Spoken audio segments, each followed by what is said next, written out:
If you're wondering which laptops for college students are worth your money, stick around. After we run through each product, I'll give you my personal take. Would I buy it or would I skip it? No fluff, just my honest opinion. Let's get into it. Acer Aspire 5. This thing is the king of good enough, giving you solid performance for your daily Word docs and a million Chrome tabs without making your wallet cry, making it a great value. But man, the speakers sound like they're whispering from another room, and trying to play a real game on this is like trying to run a marathon with your legs tied together. Would I buy it? Yes, if my budget is tighter than my jeans after Thanksgiving and I just need a reliable machine to get my assignments done. Asus Vivobook 16. You get a nice big screen for your multitasking needs and a battery that will actually last through your classes without needing to hug a wall socket, unlike some other power-hungry machines. Just don't expect to do any serious 3D modeling on its weak integrated graphics unless you enjoy watching a slideshow. And its screen is dimmer than my future if I don't pass my finals.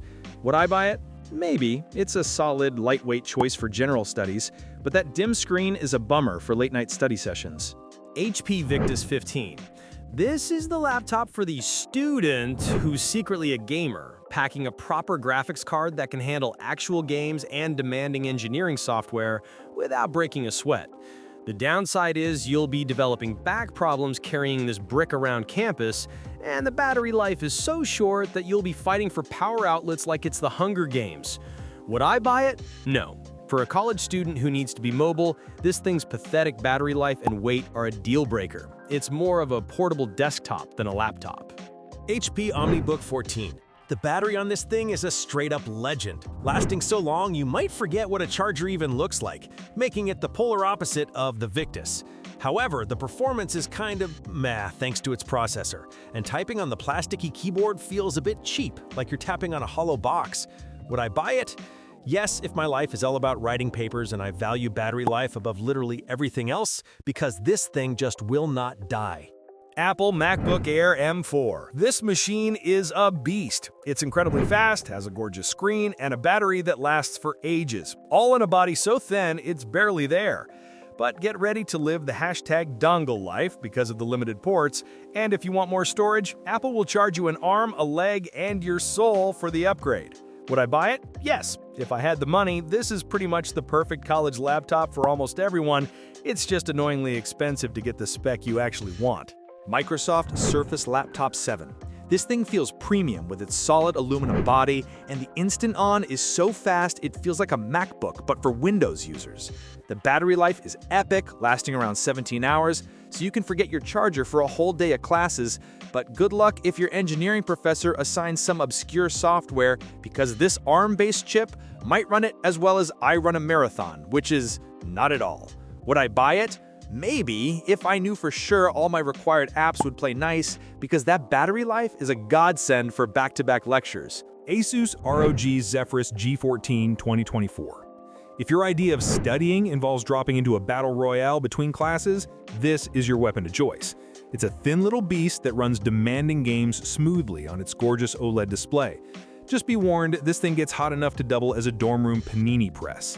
And while it's a gaming powerhouse, it's like bringing a bazooka to a knife fight when all you need is Google Docs. Would I buy it? No, because while gaming in the library sounds cool, having a laptop that doubles as a space heater is less than ideal for your lap and your grades.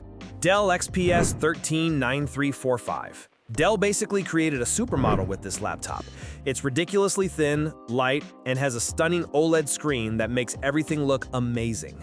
The problem is, this supermodel is a bit of a diva, giving you only 2 USB-C ports for everything, not even a headphone jack, and a capacitive touch bar that you'll accidentally hit more times than the snooze button.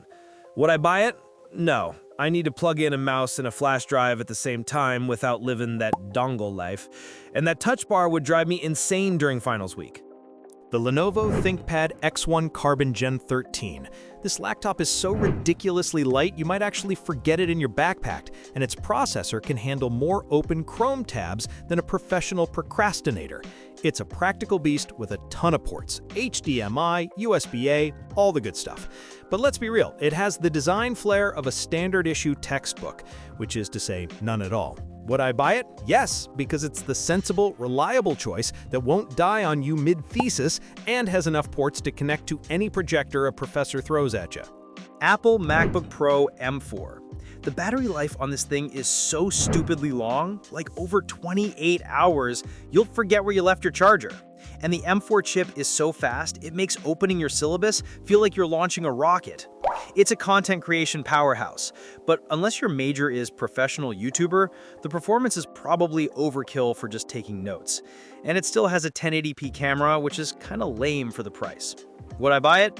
Maybe, if my parents were footing the bill, because that battery life and performance are unmatched, even if it costs a kidney. Samsung Galaxy Book 5 360. This thing is built like a tank and has a gorgeous 3K AMOLED screen that makes your Netflix shows look better than real life. Plus, it folds into a giant tablet for when you pretend to take notes in class. It's a bit of a chunky monkey though, so trying to use it as a tablet for more than 5 minutes is a serious arm workout. And the screen is so reflective you'll get intimately familiar with your own reflection during dark movie scenes. Would I buy it? Yes, if you want a premium laptop that doubles as a part-time tablet and a full-time mirror. Asus ZenBook 14 OLED. You get a jaw-droppingly beautiful OLED screen and a flagship Intel Core Ultra 9 processor that makes it feel way more expensive than it is, making it a fantastic value for anyone on a budget. But they totally cheaped out on the screen's refresh rate, locking it at a disgustingly choppy 60 Hz, and the base model's 8 GB of RAM is so pointless you might as well just set your money on fire. Would I buy it? Maybe, if you only care about gorgeous colors and don't mind a screen that moves like it's wading through thick mud. Asus ProArt PX13. For you artsy students, this is a portable little monster with a color-accurate 3K OLED screen and a proper RTX graphics card, making it perfect for video editing between classes. Just be prepared for the fan noise, because this thing screams up to 55 decibels, which is loud enough for everyone in the library to know you're definitely not studying. And the 60 Hz screen is so glossy, you'll mostly be looking at yourself. Would I buy it? No, unless you want to be the most hated person in every quiet study area. Gigabyte Aero X16. This laptop packs a big 16-inch screen with a buttery smooth 165 Hz refresh rate and a powerful RTX 5070 graphics card, which is code for it's a fantastic gaming machine for all your late-night study breaks. However, its fancy AI features are pretty much useless, and some find the performance a bit disappointing for the specs, kind of like a sports car that can't get out of first gear. Would I buy it? Maybe, if you want a gaming rig disguised as a study tool and don't care about the gimmicky AI nonsense. HP ZBook Studio 16G11. This is a beast of a workstation that's surprisingly light for its size, packing serious graphics power that will chew through any engineering or design project you throw at it. But it's rocking a seriously old design with a pathetic 0.9 megapixel webcam that makes you look like a blurry mess, and the battery life is so short you'll be constantly hunting for a power outlet. Would I buy it? No, not unless you want to look like an abstract painting in every single one of your online classes. Acer Swift Go 14 2024. This thing is so light and portable with a battery that lasts about 11 hours, you might actually forget you're carrying it until you have to type an essay on its mushy, tiring keyboard. It's got a gorgeous, sharp screen and a powerful processor for most schoolwork, but its integrated graphics are so weak you'll have a hard time running anything more demanding than a PowerPoint presentation, so forget about serious gaming or 3D modeling. Would I buy it? Maybe, if I only needed a laptop for writing papers and browsing the web and I enjoyed the mild discomfort of a sharp metal edge digging into my hand while I work. Lenovo LoQ 15 ARP9. If you want a game on a budget, this laptop's got you covered. With its solid NVIDIA GeForce RTX 4060 graphics and a beautiful 15.6-inch screen with a 144 Hz refresh rate, all for a reasonable price. Just don't plan on going anywhere without your charger, because its battery life is a pathetic 3 hours. And its general productivity performance is so slow, you'll have enough time to question all your life choices while it loads. Would I buy it? No, because having to be constantly plugged into a wall makes this less of a laptop and more of a portable desktop with commitment issues. Acer Nitro V15. This laptop offers decent 1080p gaming performance and has a comfortable keyboard, which is great for both procrastinating on assignments and then frantically typing them out at the last minute.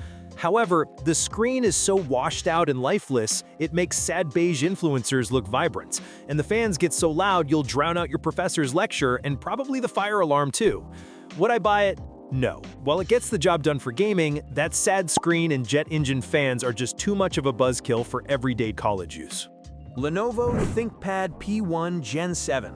This thing is an absolute beast. A mobile workstation built to military-grade standards that can handle heavy-duty tasks like video editing and even AI development without breaking a sweat.